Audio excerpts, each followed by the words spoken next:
Hello, Matsu.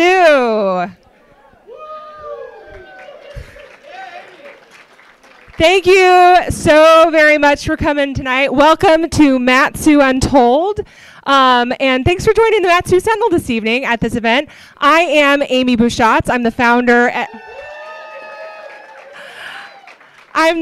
editor, reporter, and all the other things at the Su Sentinel. And I'm joined here tonight by the Su Sentinel board and by a bunch of volunteers who are helping us pour drinks, who are checking you in, who are monitoring the auction table, and really just helping us out. We got Mike up here from Big Cabbage Radio doing the thing. And videographer here, Brad's taking pictures, Sabrina's in the back pouring drinks. So we are made and good to go here. And of course, we have incredible speakers for you tonight. And I want to also thank our sponsors right in advance, too. We have Bleeding Heart Brewery and 203 Kombucha. And Hamilton Farms gave us drinks for tonight. We have incredible auctions, silent auctions in the back. We have Sheep Mountain Lodge has donated a helicopter ice cave landing and one night stay in their lodge for 3 plus breakfast that we're going to auction off live later. And Alaska Helicopter Tours has donated a paddleboarding adventure out to the Kinnick Glacier. So if you've ever seen pictures of that, you're just as jealous as I am of the people who have done that when I haven't. So we're going to be auctioning off that later. I'm really excited about that. So let's get to our program, huh? So the Su Sentinel launched in June, where we provide nonprofit, nonpartisan, independent news to the Valley. And I launched it because I saw a need for news here in the Valley that wasn't being met. Particularly covering our local government. And so that's what the Su Sentinel does. But the other thing the Su Sentinel does is connect community together through stories, which is exactly what we are here doing tonight. And storytelling is a really important part of news, and it's an important part of community. So all of these things are coming together here this evening at Su Untold. And of course, the community support for Su Sentinel has been amazing, and I see that in this room. The Su Sentinel is a news organization that only exists because of you guys. And so thank you so much for your support. Just like this event only exists because we have storytellers here who are sharing their lives with us, and because you are here to hear them. So give yourselves a round of applause, please. So we are going to kick it right off. We are joined here tonight by 7 incredible storytellers. We'll hear from 4 of them before, can't count. We're going to hear from 4 of them before a break. Then we're going to break for live auction and final chance to check out the silent auctions in the back before that close and to refill your drinks. And then we'll hear from the rest of our speakers after the break, okay? With the honor of being the very first speaker in our lineup tonight, we will kick off our story time with Trig Erickson. Trig is a lifetime Alaskan who has participated, he says, in almost every activity that provides thrills and maybe will kill you. He works in Anchorage, but he lives in Willow, where he chairs the Willow Area Community Organization, or WACO, if you've heard the acronym. Trig is going to kick off our story hour by taking us back to 1957 for a tale of Hatcher Pass in its transition period. Please join me in welcoming Trig to the Su Untold stage.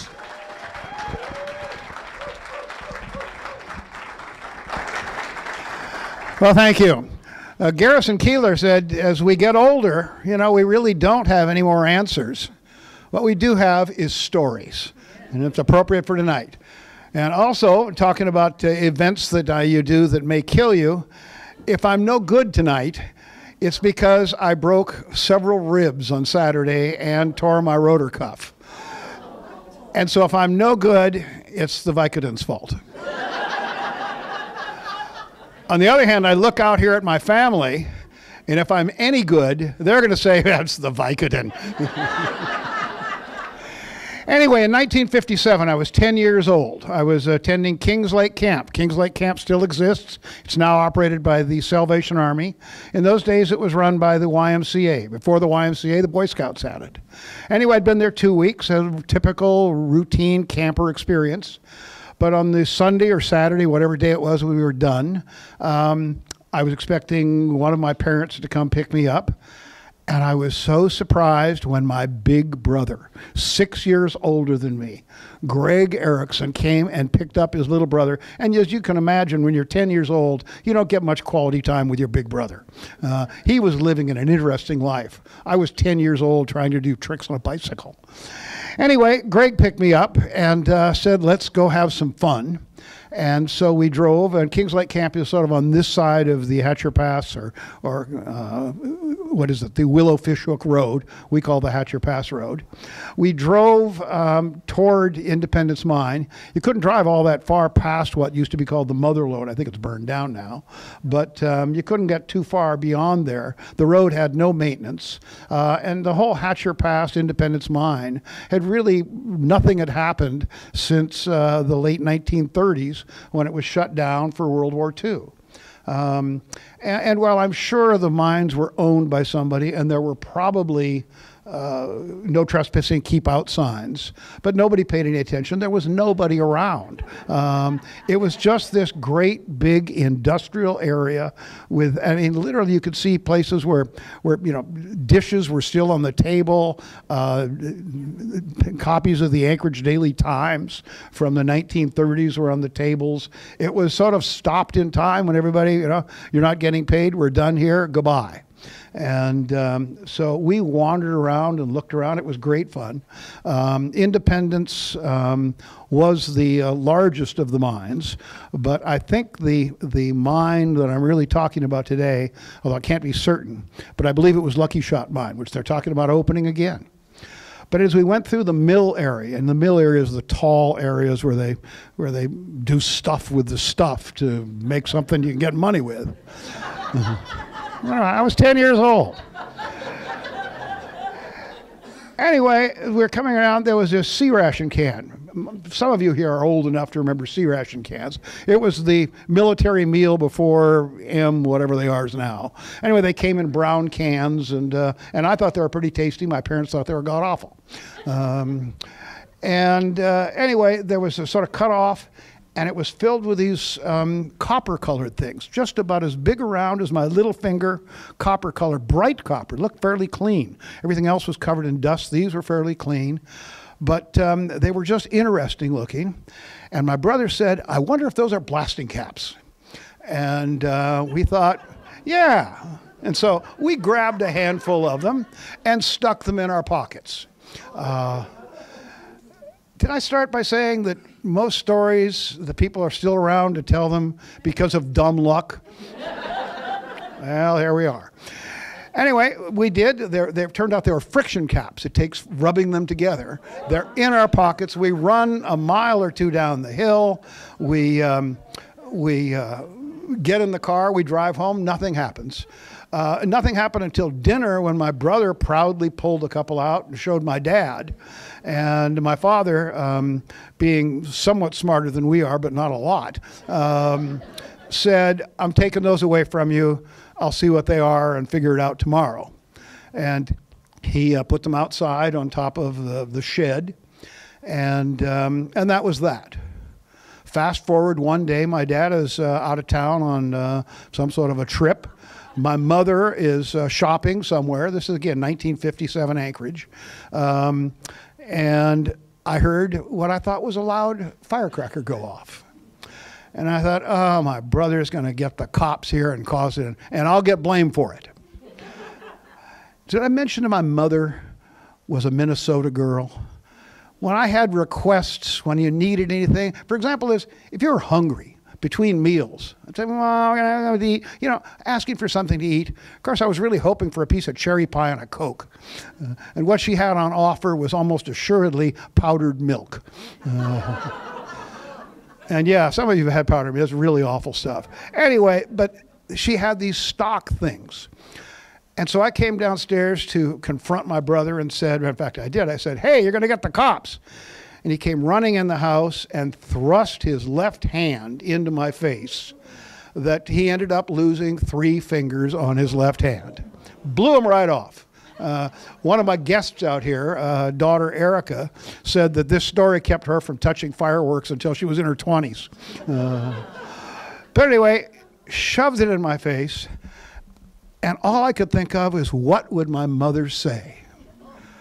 And she'd say, and it's what I said, soak it. And then I fainted dead away.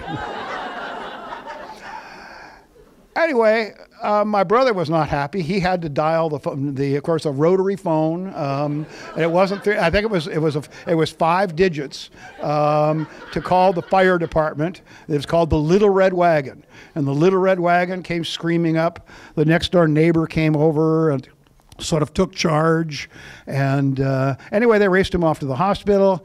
He wanted to go to the Naval Academy. He never did because he didn't have fingers. He ended up worse. He ended up as an economist, but things worked out okay. Anyway, but the big story is, and I will never forget, soak it. Thank you.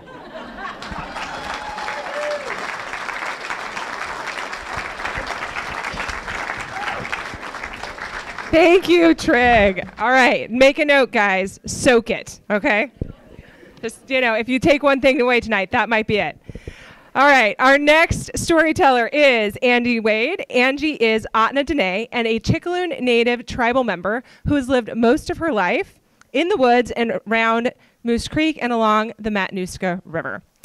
Angie has served on the Chicxulub Village Traditional Council and as a Tribal Historic Preservation Officer, and as a teacher, the tribe's Environmental Stewardship Director, and even a law enforcement officer. Angie is also an artist, and she enjoys being out in the land learning stories about history that nature generously shares with us when we look, listen, and learn. Tonight, she's going to share with us a story about connection to landscape. Join me in welcoming Angie Wade to the Su Untold stage.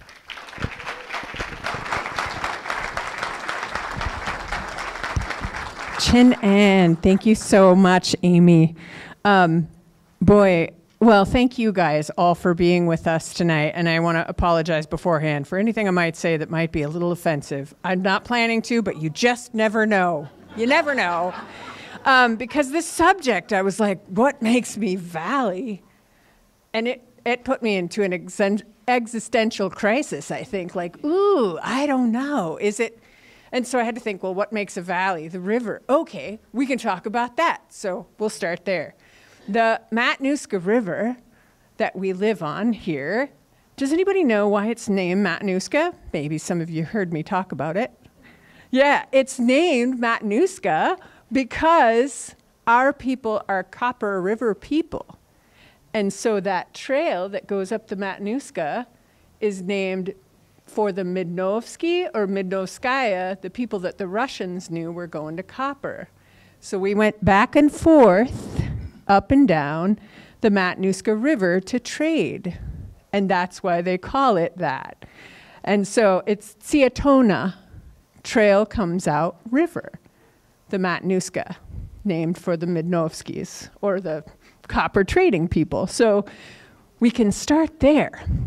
But a lot of who we are as people, we're always moving. So my grandfather's people are from the Taslina, Tonsina, and all the way across the line down here into the Dene country, into Dena'ina country. And my grandmother's people are from the upper part of Copper River. So we're both, but then we traded through the mountain areas, and we traded into Tyonek even. We'd come down and trade beluga for sheep. We'd bring sheep down, and we'd have pre-agreed upon trade.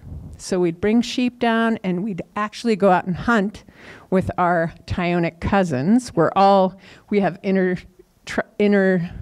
connected clans. We have same clans, so when you sleep over at Kinnick all winter like we used to do, you get genetically related. But it's all planned. It's all planned. And so it's really hard to say. We're Ahtna and they're Dena'ina. And of course, you guys know that Palmer is a mixed area. You know, the Ahtna language has been spoken here in Dena'ina. And my grandparents knew both. And so it's a really kind of a mixy area. But when you talk about George Palmer, right, where the name for this place came from, he was married in. I don't know if y'all know that, but his wife's name was Pelagia, which is interesting. I challenge you all, there's kids here, but look up that name and what it means. It's a Russian name and it's not very nice. Anyway, that was her name, and she was from the Matanuska Hills, so her village was somewhere real close here, but I'm not exactly sure where that was. There's Whetstone Flats right this side of, north of Palmer here, and I suspect she might have been from right there, because there's villages at every confluence. There used to be villages every place. And so one story that happened, I do a lot of archaeological field work, and sometimes we have down days where it's like, ooh, we have a little bit of time, let's do something. So we went up to Chickaloon, and we were just hiking up the trails up there, looking for things that were related to us, because a lot of that got bought up, and so we weren't really able to have connections with things that related to our family. So we just started walking up the road up there, and the second guy that stopped says, well, what are you doing? He was nice. The first guy we won't talk about, but the second guy was really nice, and he said, what are you doing? I said, we're looking for trail or old cabins, footprints, all that stuff. And he goes, oh, this is so weird how things work out when you set intent. He said, oh, I have an old cabin. Well, 2 on my land, actually. And I said, whose cabin? And he said, Nikolai. And I almost fell over, because that's my grandparents, and I had no idea. And so we went up, and we found the cabin that my grandmother was born in, and the cabin that her grandparents were living in at the time. So when you do this work and you set your intent to do the things, it's pretty amazing how your ancestors line up for you to find them. And so we went and we found the cabin that my grandmother was born in, and we were actually able to get a permit from the state. We cut into this divot that she wrote a book, and she talked about this divot that was in front of the cabin that she was born in. And we cut into the middle of that divot. It looked like a bowl. There was nothing really in the middle of that divot, but we cut into the side wall of it, and there was debitage, which is a fancy name for the junk when you're making tools, stone tools. And there was a deposition of about 2,500 years worth of tool making in the column right outside where my grandmother was born. And so it's a really good lesson in like, ooh, use and occupancy, I think we've nailed it. But also in our family story, because there's a lot linked to that cabin that needs to be told. That was where my great-grandmother may have ended the life of my great-grandfather because he was a moonshiner. And not very nice. But I think I'm probably close to out of time, so I'm going to cut it there. But if you want to know more about that scandalous story, catch me later.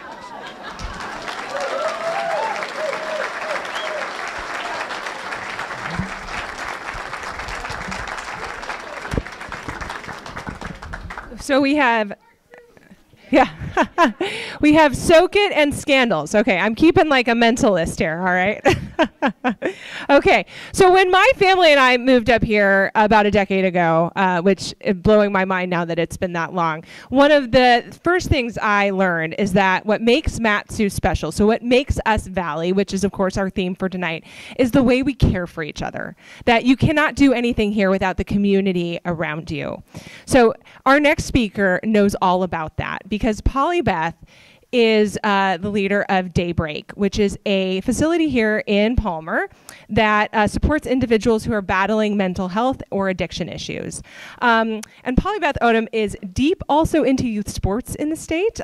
She has served as the president of Alaska Youth Soccer. So she knows about being there for kids. She knows about being there for our community members here in Palmer. And tonight she's going to talk to us about share a story rather on how we are there for each other. So if you would welcome Polly Beth to the Mat-Su Untold stage.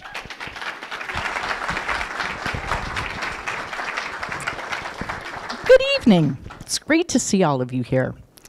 So I have some stories that I want to share about how we're there for one another. I moved to the house that I live in right now in October of 1979. We had recently moved to Alaska, and we moved to a brand new neighborhood in a new house on property that used to be owned by Mr. and Mrs. Vicarious. So it was a colony family area. We didn't know anyone at all. We traveled back and forth to work and school. I commuted every day because I liked the high school that I was in. And so we knew no one except for Bob and Uli Johnson, who built the house and sold it to us. Nobody else. Didn't really understand about community very much. And so my dad made an agreement with 4 of the men who lived in this neighborhood. There was Bob, there was a trooper, and there was an engineer. And the 3 men plus my dad had this agreement that one would go down every Sunday and get the paper at the Wasilla Cars. And I got to tell you, going to Wasilla Cars was a lot farther in 1979 than it is now. So it made sense why they did that. But I watched that, right? It was an agreement these 4 men had to help each other out. Really simple, pretty easy. Well, in 2000, my husband and I bought my parents' house.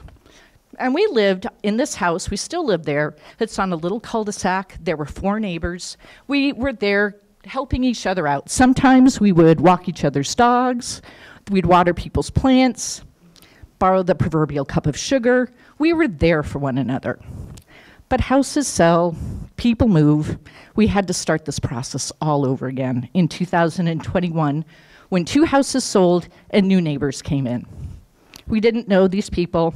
We were back to head nods, waves, maybe the little conversation at the at the mailboxes, but that was it. That was until it started snowing in 2022. And if you remember, that was a year for snow.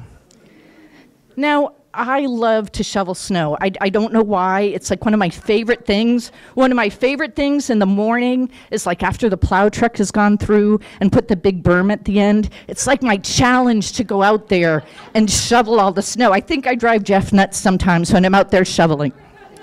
But I love shoveling so much that I used to go over to my neighbor's house and clear out the end of their driveway too, because it's a nice thing to do and it's a neighborly thing to do.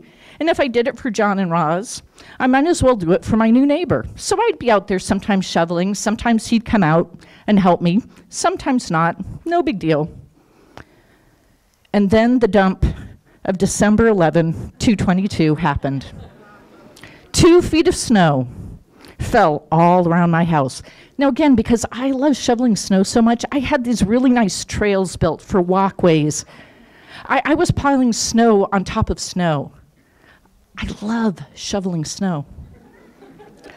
Well, it was December 11th. I still love shoveling snow after the story. But Jeff and I woke up, and we were looking outside at the snow and knew our task that we had in front of us. And so we started clearing the driveway. And all of a sudden, I heard in my ear the sound of the exhaust of the little gray compact car that lived across the street, trying to come through the neighborhood. It was not going to be a pretty picture, and I happened to look up just as the car came around the corner and was making this really good effort to get down that 25 feet to its driveway. But unfortunately, this was the kind of snow that packed right underneath the car, and it stuck right in the middle of the road and right at the end of the driveway. So Jeff and I grabbed our shovels, and Ramon, the gentleman across the street who I plowed for sometimes, came out with his shovel, and we went out and started digging underneath the chassis of the car and cleaning out around the wheel wells. But there was so much snow that you had to move the snow so that you can then move the snow to be able to move the car forward. So we put our brains together. I mean, we had collective knowledge of how to extract a car out of snowbank. So we figured out what was our plan. What did we have for resources? We had Jeff's truck. We had a tow strap. We had Ramon and myself in the back that could push, and the lady who was driving the car. So we started to implement the plan. Got the cars hooked up. Jeff goes forward. We make this first attempt, and the car starts to go. And I'm like, yeah, this is working. So then Jeff puts it into 4-low. We're really going to move this car now. Right at that moment, as the tension got really good, the tow strap snapped. You know, I've been working on that for like a week, and I knew that there could be a problem with that. But the strap snapped, and we were back to zero. Now, we thought about calling a tow truck, but I mean, reality, is a tow truck going to come when you get 2 feet of snow everywhere across Wasilla? Probably not. So we started digging out again. Right at that time, the gentleman, the family that just had moved in at the end of the cul-de-sac came out because they decided it was a good time to go downtown. They hadn't seen any of the things that we had done so far. No idea. They asked, well, we didn't even know their name. It's like, how can I help? We said, hey, this is what happened. And so Chris, who we met later, said, I don't have a strap, but I have a chain. I think we could make this work. So he chained up his rig, put on the chain. Now we have Jeff and Ramon and Polly pushing from the back, and we cleared out a little space for this little car to go. And we worked diligently for about 40 minutes and got the car into its final resting place. Now, before that, we didn't know one another. We hadn't worked together. We didn't have one of those agreements. But by the end of this, I knew Chris's name. I'm going to be honest, I don't remember what his wife's name is right at this moment. But she was there too. And Ramon. But we knew at the end that we were going to be there for one another. If there was something that came up, we could count on one another. I was thinking about this when Amy asked, like, how would I bring this in with work? And recently, I had the opportunity to attend a celebration for the Matsu crisis team. That's part that Daybreak is a part of. And we have been working diligently. And if you don't know this, the Matsu has like the beacon of Crisis Now models in the state. We have Anchorage coming to see what we do. We have Fairbanks coming to see what we do. We have Juneau coming. Because the one thing that we do is we work really well together. What makes us Matsu? We're here for one another. Thank you.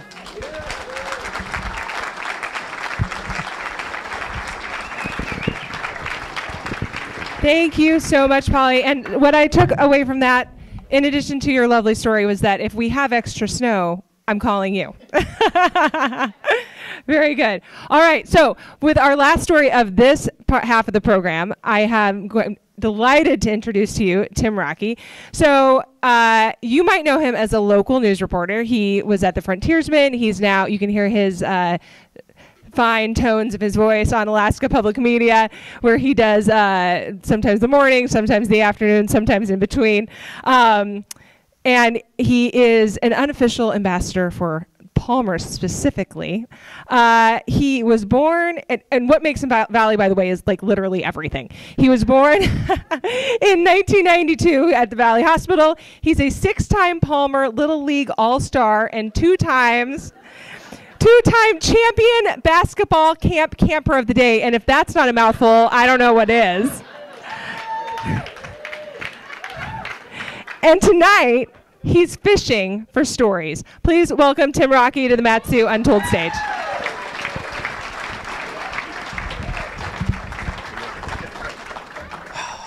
Amy's going to make me follow Polybeth, huh? All right, I see how it is. Do me a favor, I'm going to break a rule here real quick, but go ahead and make some noise if you're a big fan of the Matsu Sentinel.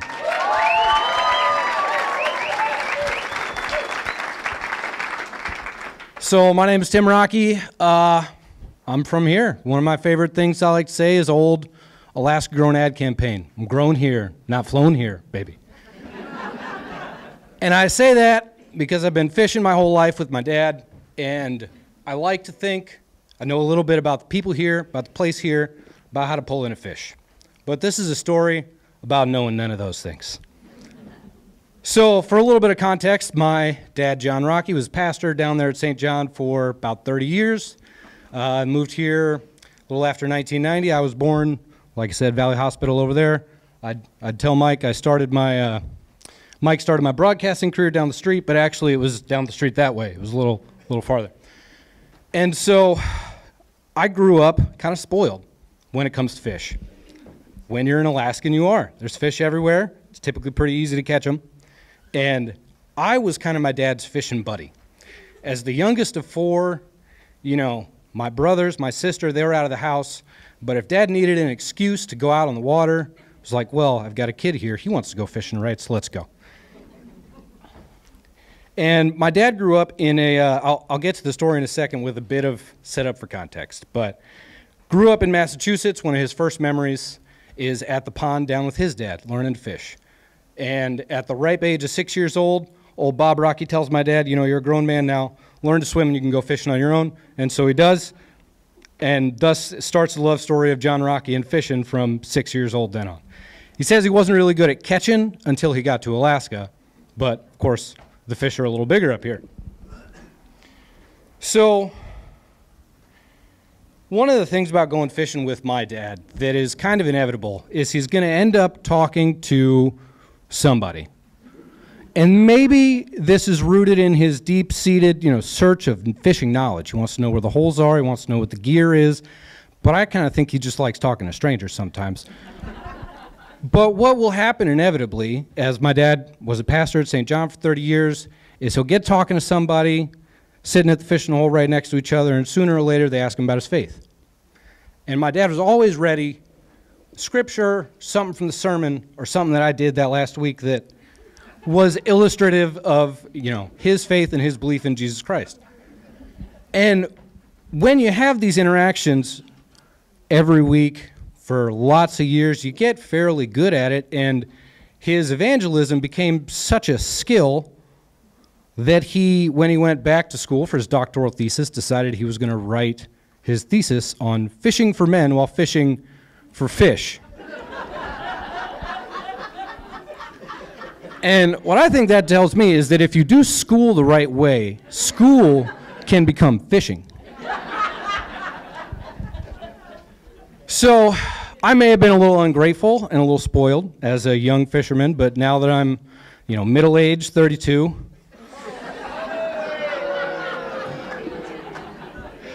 it gets to feel a little more like a luxury than a chore.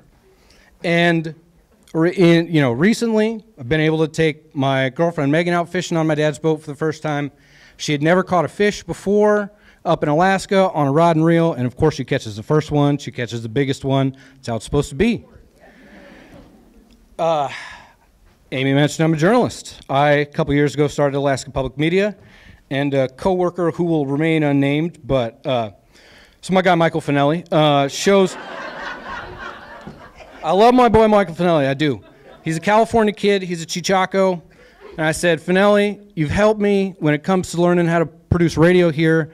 I want to help you. I want to hook you up on a fish.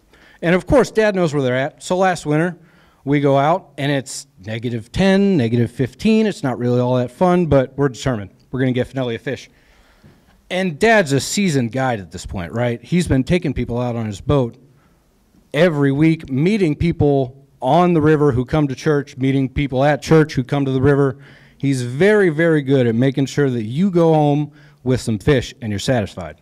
But the lesson that always comes before a fishing trip with Dad is we're going fishing, not catching. The dad lesson instilled in there is you should be thankful for your time hanging out with me in this wonderfully scenic place, on the river, having a good time, not, you know, focused on my main priorities at the time, which were video games and baseball. But as we get Finelli out on the water, we punch some holes, and like I said, he's a Chichaco, so the whole bobber down, pull up thing is not really intuitive. We did get him a fish, but it was one of my dad's, I think, more impressive guiding efforts to make sure that my coworker went home with a fish that afternoon. So last summer, Megan and I have a plan to go down to Homer. We're going to go dip netting. We're going to get our loot there. We're going to fill the freezer, eat cheap rest of the year on a whole bunch of fish. But we ended up with COVID the weekend we were trying to go. So dip netting trip gone. And my parents are snowbirds at this point. You know, I suggested to Amy that my dad be up here instead of me, but he's in Florida right now. So last summer they had just gotten back from Florida, and knowing that the supply was dwindling, we needed to replenish with some salmon. So I begged Dad and I say, hey, you know, we missed our opportunity, but I think there's still fish on the Kenai. Why don't we go down? You've got a boat. And he had just gotten back, and he didn't really think the boat was ready, and the run was kind of over at that point, but he agreed to take me down. Plan was, go down on a Saturday, if the fishing's hot, stay there Saturday night, get a limit Sunday, go to church in our waders, go home with the loot. But we get out to the boat launch, and he was kind of worried about the battery to begin with, but we get the boat off the trailer, we get it docked, we think we're in business, and then it won't start. So as we're sitting there, of course, Dad makes a new friend. And his new friend has a sweet little, it's like a, I don't know, maybe a 10, 12-foot kind of welder fabricator special. Looks like a Mini Cooper with maybe a rag top on it. And I run up, grab jumper cables, we get the thing going, we're in business, right? But what happens if we get up the river and then we're dead again? So this guy says, hey, you know, come on down to my place. We'll charge it up, we'll be good to go. And this guy takes off in his, you know, sports car of a boat, and we're going pretty fast. Want to follow this guy so that he can help us out. And I'm in the front of the boat, and Dad's in the back of the boat.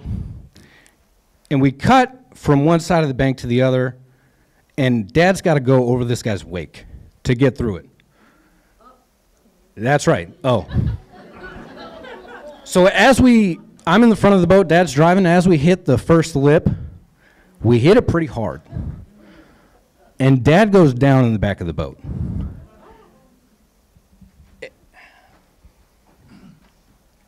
So it kind of shook me a little bit. In that second, first off, I'm thinking, are we good right now? His head was a couple inches from the railing. That could have been bad. He could have been a couple inches into the water. That could have been bad. He's had a Filson hat that he takes fishing all the time. It's been caked with fish guts and scales and stuff for like 20 years. That's in the water. That's gone. So it's not a good moment because I'm not sure what's about to happen. But John Rocky stands up, dusts himself off. We're fine. We get to this guy's house. Boat starts up a couple more times. We're good, right? In business. We're going to go rip some lips. We're going to put some of that red gold in my freezer. We're going to be fine. So we get out to the rock pile, you know, super secret fishing hole. And of course, right as we pull up, Dad knows somebody from church, so he gets to chatting. And plan was, you know, stick around if the fishing's hot. Fishing's not very hot.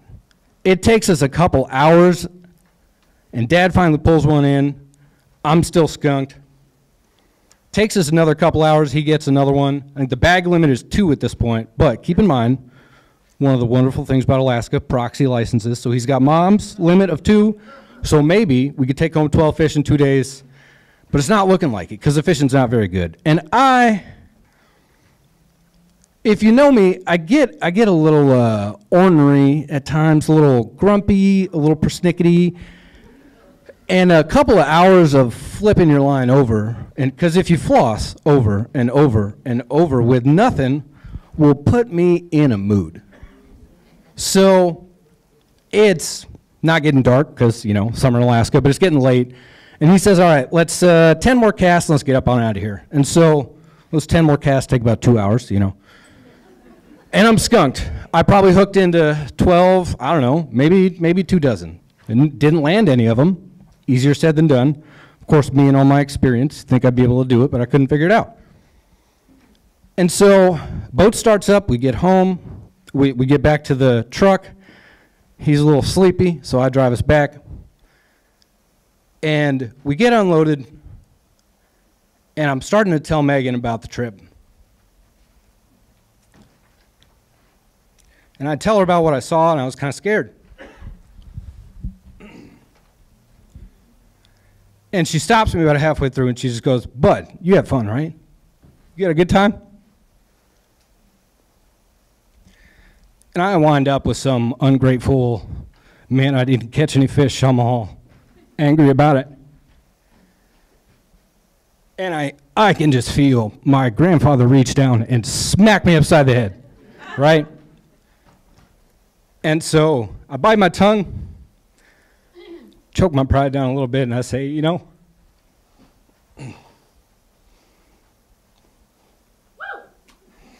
So, you know, we got to go fishing with Dad today. It was a good day.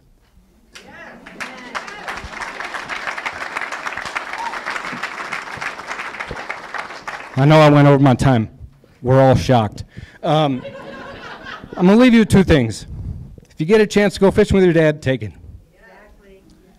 And if you get a chance to go fishing with your dad, don't let the fish get in the way coming home with a good fishing story. Amen.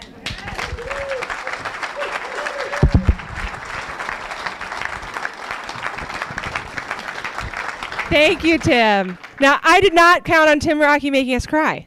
So there's that. Everybody, we're going to gather back up because we have our next speaker. Woo!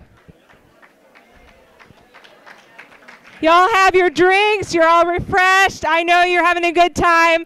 Let's find our seats so we can get ready for our next speaker.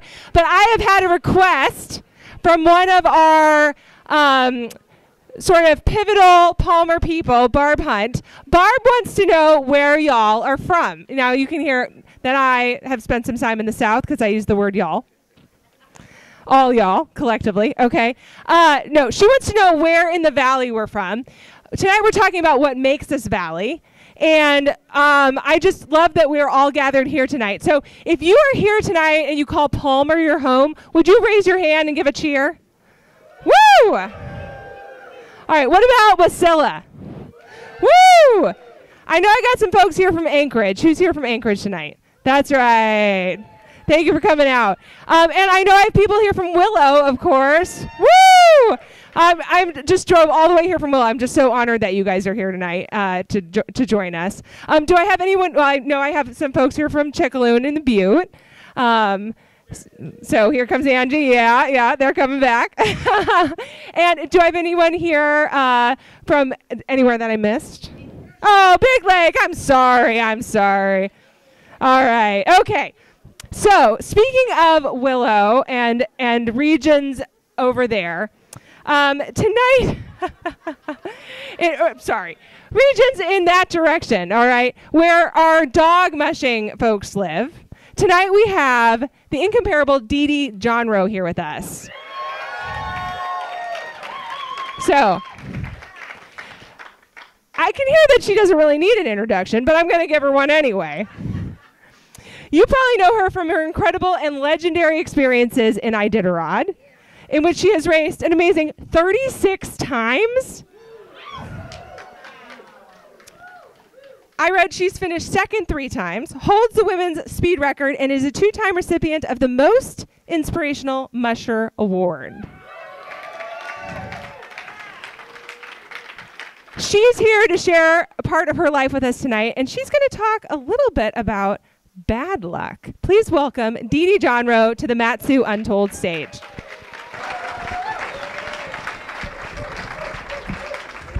Well, any of you guys that have ever been around my husband, Mike, who was born in the Willow area, and his parents were here back before there was a road that was, they worked for the railroad.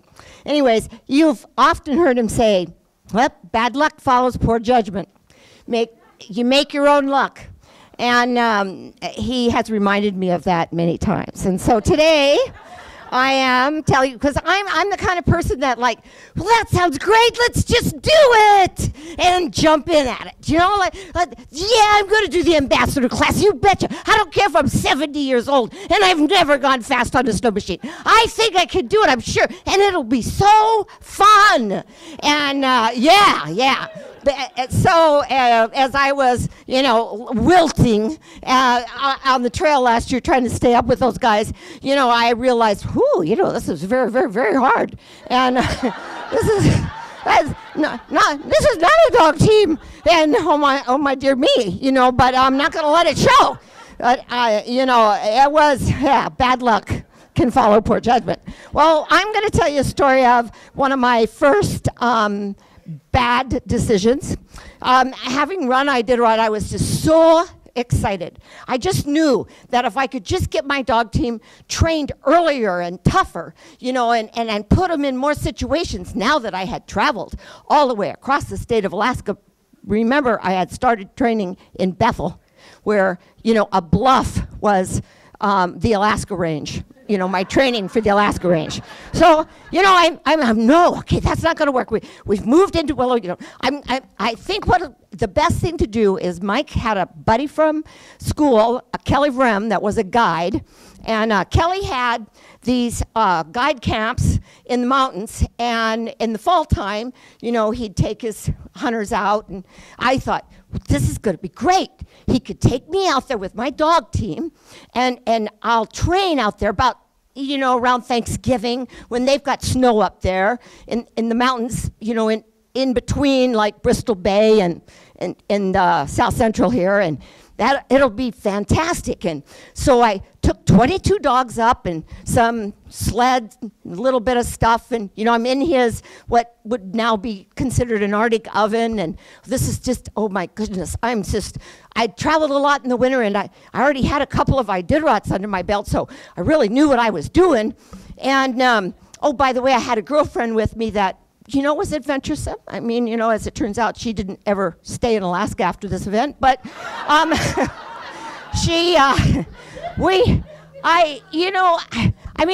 can't believe I did this, but I thought, well, I'm just going to go out on like a 3-hour training run. I mean, it's not going to be a big deal. Just going to go out. I've got my best leader in the front. You know, she's got 10 dogs. I got 12. Off we go. And, oh, yeah, I better put some weight in the sled. Here's some rock salt. I'll take the rock salt, I put it in the sled, and that was it. That's all I had. I was going to be out there 3 hours. And so off we go, and the weather, as predictably, comes down, badly down. Now it's really storming, but I'm depending on that lead dog. And I think, well, she's going to know how to get us home. You know, that's not going to be a problem, even though I can't even see her. But, you know, and I got this rock salt. And so the next thing I know, while I'm trusting her, we go over a cornice, concave. Went, whoa, that was not on the trail going out. That is not a good feeling. And no particular idea what direction the wind was coming from, where we were.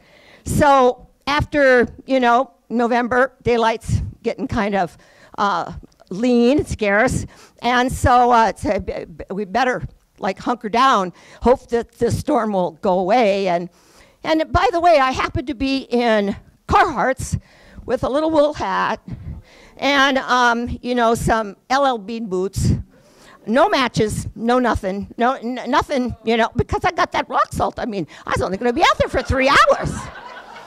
And so we pull in under a tree, you know, the tree wells, and this is going to be a good idea, and get the dogs kind of strung out and the sled out. And by morning, soaking wet, absolutely soaking wet. And I, a lady of faith, was praying for some relief. She was cussing. She was an absolute atheist and the believer under the trees. Neither one were getting their wishes done. So as the day goes on, you know, it's like, well, I don't know. I'm pretty sure I know which way is camp. I'm pretty sure, but there's no way I can get these dogs going that way. I mean, so I think the best thing to do would be to walk towards camp. I don't know why in the world I thought that was a good idea. So we left the dogs, and we started walking the next day, still in the storm, soaking wet, not thinking this, at this point, nothing to eat, you know, for any of us.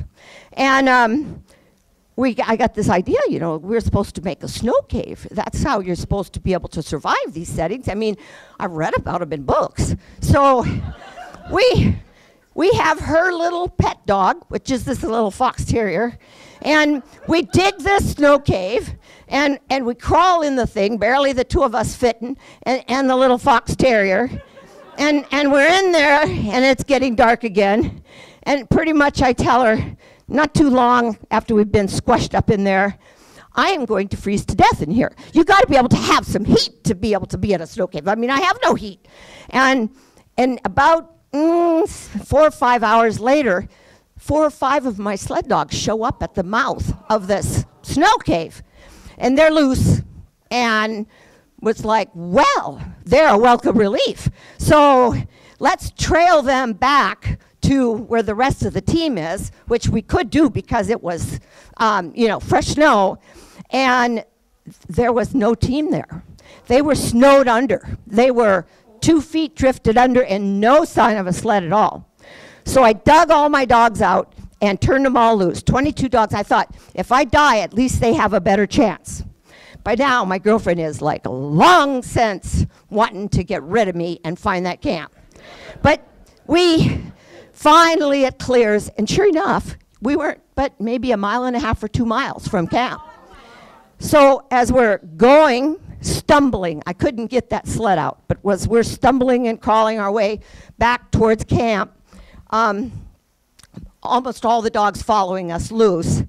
My husband's Piper Cup comes in and lands, and he had been trying to get to us, but he bent his landing gear as he came in.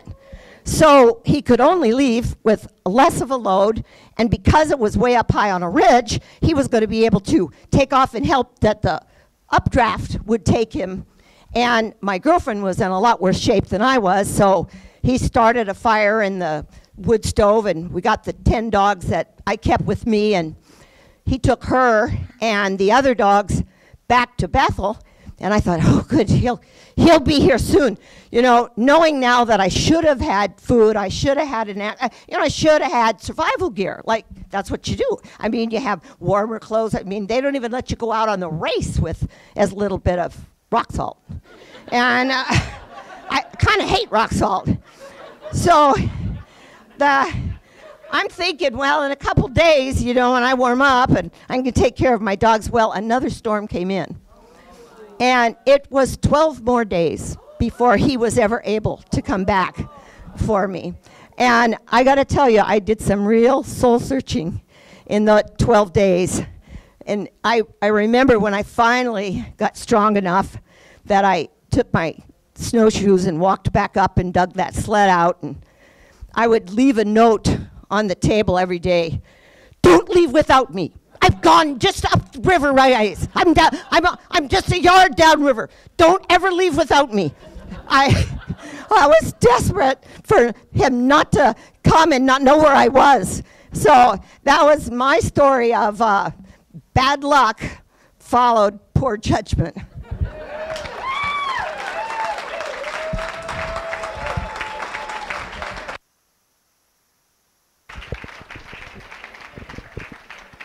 Okay, so we've learned to soak it, and we've learned not to go out for 3 hours with Jeannie. Just saying. Okay, community service is an important value here in the Valley, and it's part of what makes us Valley. And it's something that I was learning when I first met our next speaker, Jason Marvel. Now, you might know him from Wasilla High, where he's currently the principal. He's also been an educator for 27 years, which is just astonishing because I don't think he's over 40. So that means he started teaching when he was like 13. I don't know how that's possible. Anyway, he's also a father, a husband, and a Rotarian, speaking of community service. And tonight he's going to tell us exactly what happened on the road from big city kid to small town educator. Please welcome Jason Marvel to the Su Untold stage. Thank you. Thank you. So in 2 weeks I turn 50. And 25 years ago, my wife and I moved to the Valley. We met at the University of Wyoming. I'm a big city kid. I'm from Denver, Colorado, where everyone keeps to themselves, and my wife is from Rock Springs, Wyoming, a small town where she's literally related to the entire town. We met at the University of Wyoming at a back-to-school get-together that my friends were throwing. I saw her across the way, and I went up to her and I said, "I think you are my soulmate." We got to know each other on the back porch, and we shared a cigarette. And 2 weeks later, we were engaged. 6 months later, we were married. So we moved back to Rock Springs, Wyoming, where I took a job as an English teacher for 3 years. And as I said before, my wife is related to the entire town. Just to give you an indication, I've only ever name dropped one time. And so my wife, our oldest daughter, was 1 year old, and she sent me to the store to get diapers and formula. And I go into the store, and I go up to the cashier, and this is the late 90s when you still wrote checks. Debit cards were a new thing. You still wrote checks. So I go up to the cashier, and she cashed me out, and I wrote the check, and I give it to her, and she says, "Can I see some ID?" And I said, "I don't have any. I left it at home. No ID." And I said, "But my father is Lenny Como." And she said, "Your father's Lenny Como?" I said, "Yeah." "Okay." And she cashed the check. So,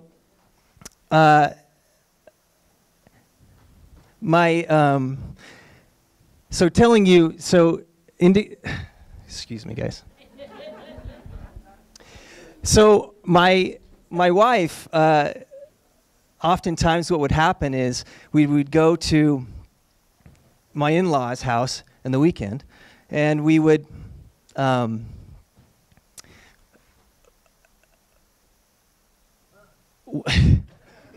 losing my train of thought, guys. I'm sorry. I'm so sorry. So here we go. We're gonna do this. So So every weekend for 3 years, my wife and I would, on weekends, we would go to my in-laws. Thank you.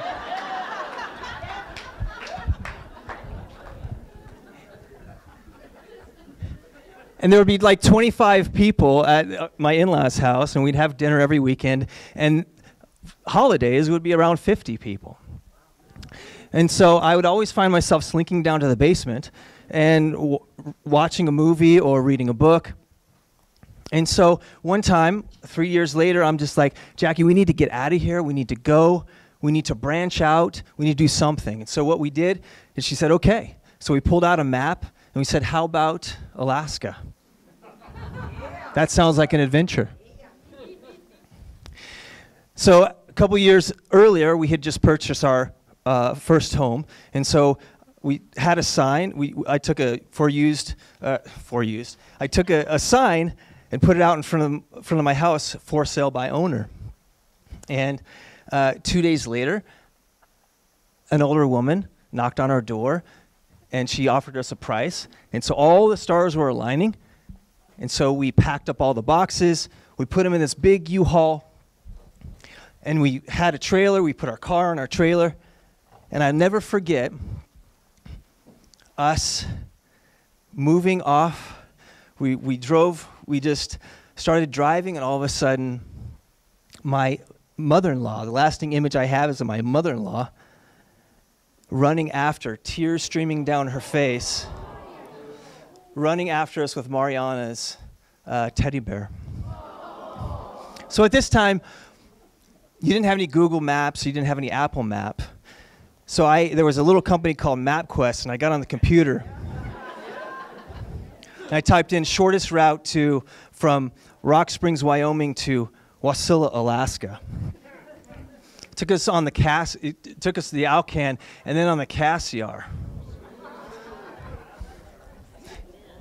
And so when we got up to the Cassiar, if you can imagine, white-knuckled me in a U-Haul on washboard dirt road, going 15 miles an hour for hundreds of miles. My daughter, 4 years old, in the middle of the cab, my wife on the passenger seat, and my daughter kept saying, "Daddy, what's that? Daddy, what's that?" And I'm like, "We just need to get to Alaska."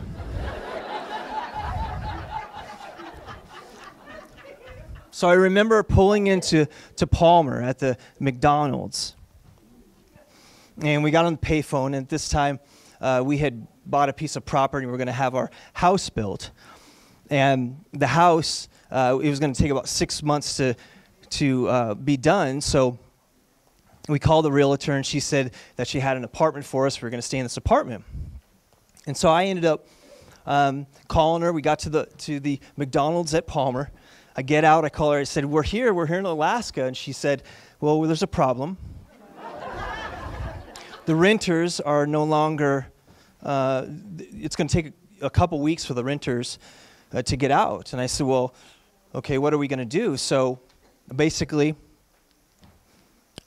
we rented a motel for 2 weeks. And what does any young couple do when you can't afford anything?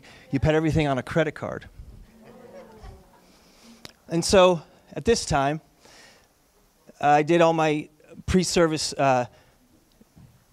training. So if you remember for those of you who are teachers, any teachers in the audience? So teachers, we started after Labor Day weekend. You remember when we started after Labor Day? So I did all my pre-teaching service stuff, my training, and I started my first week with my students. And so I get through the first week, and I get a call from HR. And HR says, Jason, we have a problem. I said, well, what's the problem? And they said, well, it's okay.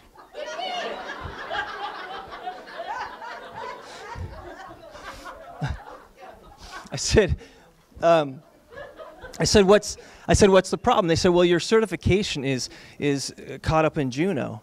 At this time, what ended up happening is you had to send all of your stuff through paper and pen, or paper and pen. You had to send it all the way to Juneau, and they said it was all hung up in Juneau. I said, well, what does that mean? And they said, well, we have to put you on subs pay.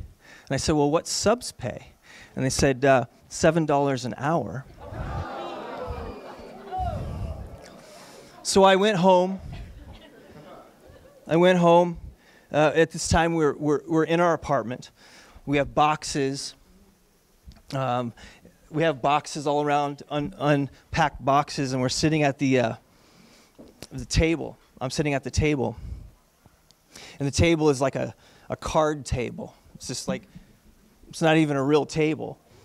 And so I put my hands on my head, and I'm just like, oh my gosh. And my wife comes up to me, and she says, Jason, what's wrong? I said, we just need to go back home. We need to pack everything up. We need to go back to Rock Springs. This is the biggest mistake ever. And what she said is notorious in our family. She looked at me and she says, you need to buck up.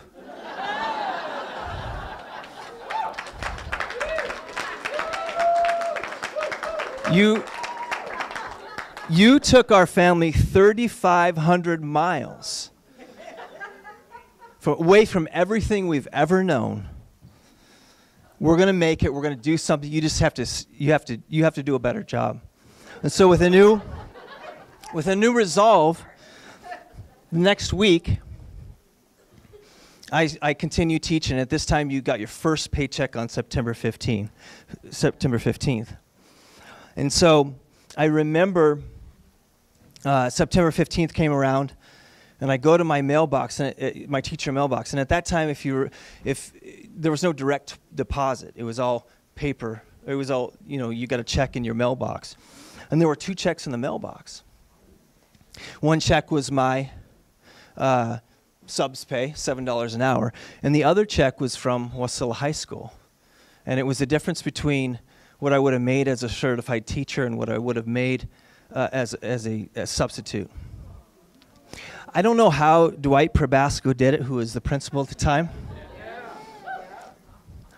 And other things like my colleagues would give us fresh salmon and fresh halibut. So what it means to be Valley is that we all come from somewhere. There's a lot of us that come from outside of Alaska. And we left everything that we ever knew to go on this grand adventure. And the Valley became our safety net.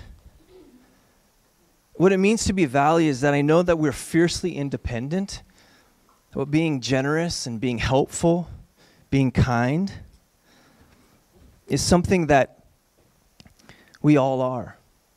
as Valley.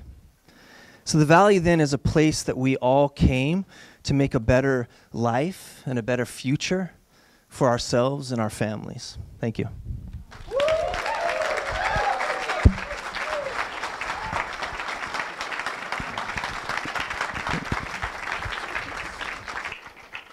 I think my heart might have just grown 5 sizes. I don't know. All right. We have one more storyteller tonight. One of the things that makes this valley is the wide array of very intense, as we heard from Dee Dee, things that we decide to do with our time to experience the place that we live. Folks don't just run dogs. They run them for 12 extra days in the at a camp. We don't just hike. We go on glaciers, as we've discussed. We're very into glaciers here tonight, as I'm sure you've heard. And when we head out on a snow machine, if you're not, why bother if you're not going to go really, really far? So our next storyteller knows all about that. Hillary Gossett is taking a break from Iron Dog training literally right now to be here with us tonight because in a week she's racing. So she is racing this time with your husband, right? On a team with her husband. She has raced on an all-female team, second all-time female finisher. Yeah, all right. She is an ASL interpreter. And before, in an email earlier, Hillary told me that one of the things that makes her valley is all of the people who have spoken here tonight and the way they've touched her life. So I'm very excited to introduce our final storyteller tonight, Hillary Gossett, who's going to share a story of a young girl's dream of making her mark and the valley that shaped her. Please welcome Hillary Gossett to the Su Untold stage.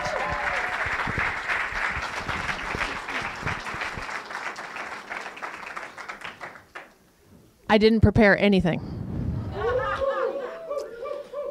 I didn't prepare anything because I felt like the people in this room understand that no matter how hard you prepare, whatever this wild world throws at you, it's probably not going to be enough.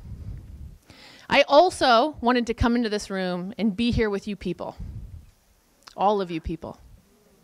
I wanted to feel your laughter, feel your tears, feel your history, feel your journey, feel your sacrifices, before I came up and tried to share anything that I had to say. I'm 36. I think that might be right. I'm not born here, which is important. That's an important thing to mark. I am raised. My parents came up the Alcan of a dream of adventure. My very first word was wow. And it's because of the journey, hearing it from my parents. My parents came here because they had an idea of something that they didn't understand. My father read about it in books growing up. My mother loved him so much, she followed him here with 2 deaf children and a newborn. And if that's not Alaskan, I don't know what is. A man's drive and desire to do something that he's forged to do, and a woman who has all of the forge within herself saying, I'll follow you. And I'll breastfeed and I'll wipe the diapers while we're going. And it's with that that I've really felt so accomplished and wonderful to see this panel of people that are here to speak to you guys tonight. Dee Dee, you were so kind and loving to my mother-in-law. She's not here. She's a woman who followed her dream. She hitchhiked the Alcan to come up here and become a bush pilot, a fish spotter. No other person in her family was a pilot. She got her education and she decided to march up here back in the 80s when a woman had to do all the things and still show up and fly better than all the boys. She fell in love with a man who believed in that crazy desire. And they had a son who's tearing up right now. And that son fell in love with another crazy woman. I'm not here to talk about my crazy wild adventures that are upcoming, But I do want to talk about some of the things that I've experienced in this valley and how those experiences have sent me on this wild journey to accomplish some crazy things. I was raised, growing up, with 2 deaf siblings who've encountered way more than I ever will. 2 deaf kids, language deprived, in a world that spoke something that they didn't speak. A mother dedicated to figuring out how to educate them. A mother dedicated to fighting systems to try to figure out how to get her kids to have the same kind of access that I got, freely. I've seen them have poor relationships, never once be invited to sleep overnight at someone's house. I've seen communities since then rise up to support them. I've seen the state of Alaska rise up to support children like that. I've seen educators improve. I've seen politicians improve. I've seen families improve in their ability to come together and provide language to deaf children. I've seen a father who had this wild and crazy daughter at a time when having a wild and crazy daughter maybe wasn't the coolest thing. I had long hair below my butt, chopped it all off. I wanted to go sheep hunting. I wanted to be the youngest girl to get a sheep. I wanted to be the youngest girl to climb Denali. I haven't done any of those things yet. But my dad was right there championing me the entire time. And all of that ability to have parents who fostered their children, who fostered their community, to be able to say, this path doesn't have to be the only path. It can be another path. That's the story of my family. But I also feel like that's the story of this valley. One of my last trips with Tim's mom was flying through the glaciers. I believe it was Kinnick, but he'll correct me later tonight if I'm wrong. And I was going through some really trying times. I had just moved home, or actually this was before that. But I had known that having children wasn't probably a thing that I could do. I had endometriosis. Doctors had told me if it's not now, it's never. And that wasn't on my plan. I wasn't wanting to do that. And I can remember her taking me flying, getting low to the glacier, and I had this deep sense of belonging. I watched this ice and this river carve its way through these mountains, make something beautiful through carnage and tearing apart. And for some reason, I felt like that was me. I am this, and we are one. And this valley is deeply seated within what I am. When I went to college, I decided to pursue a career in acting and modeling, and I went to LA.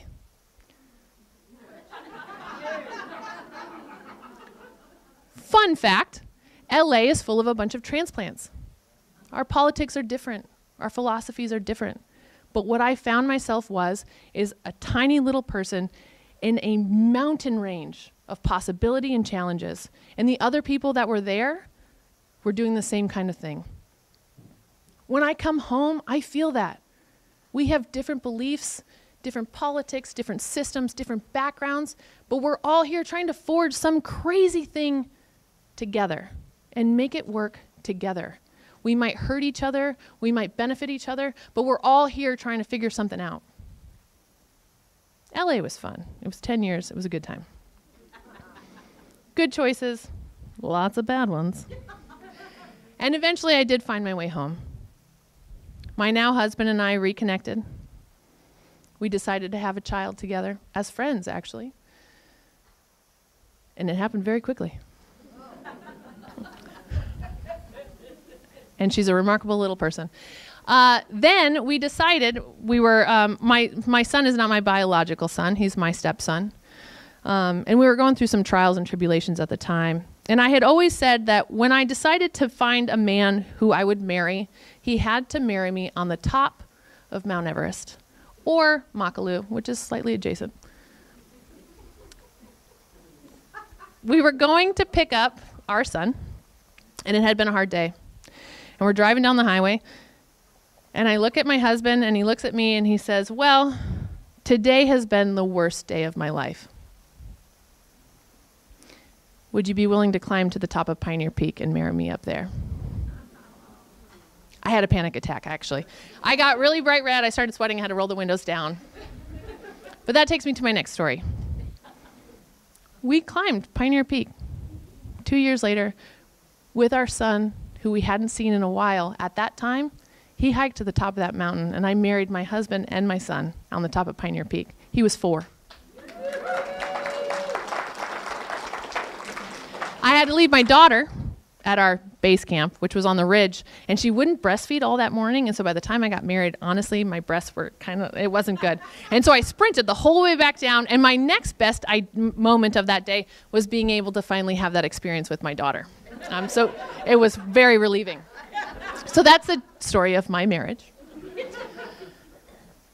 Now we are focusing on our next big journey. Our next big journey is Iron Dog. This is our next big journey together.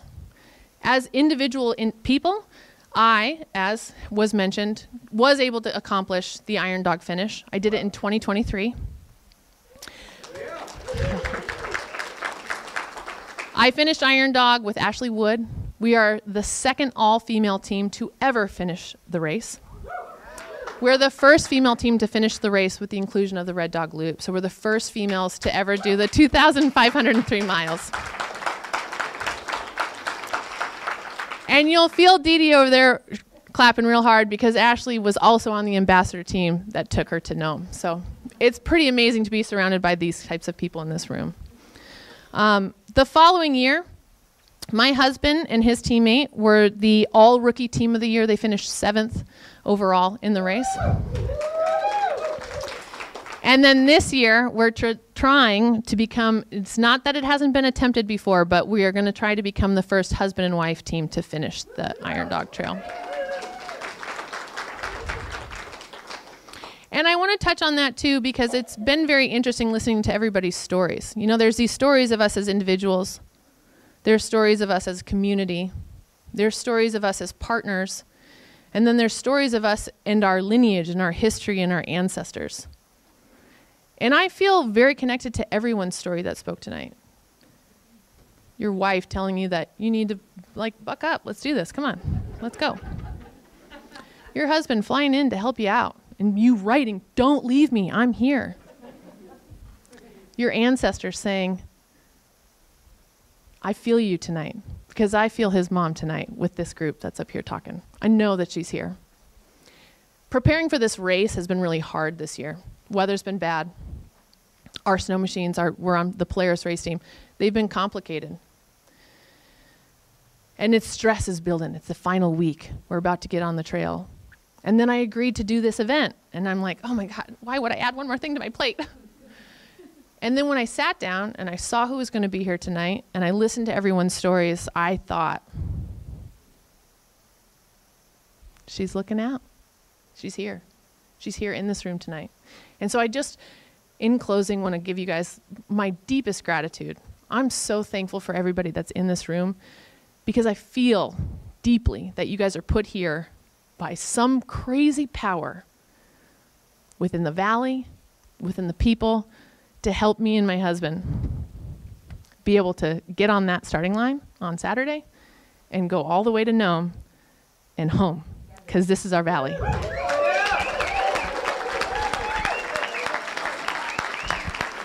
What a way to end on. Wow. Thank you so much, Hillary, for being here tonight and for sharing that. And a special thank you to all of our storytellers tonight. We couldn't have had this event without you. Give a big round of applause. Thank you so much. Thank you to our sponsors, to Alaska Helicopter Tours, to Sheep Mountain Lodge, and to everybody who donated. Thank you for being here.